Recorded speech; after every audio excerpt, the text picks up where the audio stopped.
না না, একদম একদম বাজে কথা। এগুলো হচ্ছে বিশেষ করে এক শ্রেণীর বামপন্থী এই গল্পগুলো তৈরি করে, যাতে মমতা বন্দ্যোপাধ্যায়কে সবার সামনে ছোট করা যায়।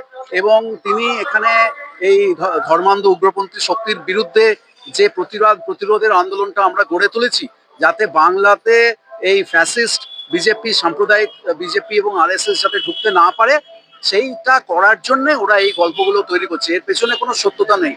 মমতা ব্যানার্জি হিন্দুদের জন্য যে কাজ করেছেন, গরিব মানুষদের জন্য, মুসলমানদের জন্য, খ্রিস্টানদের জন্য, আদিবাসীদের জন্য, মেয়েদের জন্য মমতা ব্যানার্জি যে কাজ করেছিলেন, এরা তার ধারে কাছে কখনো পৌঁছতে পারবে না। সেই জন্য মমতাকে উৎখাত করার জন্য তারা এই গল্পগুলো ফেলেছে। বলছে স্যার, আমাদের এখানে 26-এ তো নির্বাচন হচ্ছে। সেই নির্বাচনে বিজেপি বলছে তারা ক্ষমতায় আসবে, এটা 100% তাদের গ্যারান্টি দিচ্ছে। বলছি, মমতা বন্দ্যোপাধ্যায় সরে গেলে কি সেখানে যে একটা দুর্নীতিমুক্ত বাংলা এটা দেখতে পাবে না? না না, দুর্নীতিমুক্ত তো বিজেপির মতো দুর্নীতিগ্রস্ত পার্টি তো আর ভারতে আর দুটো নেই।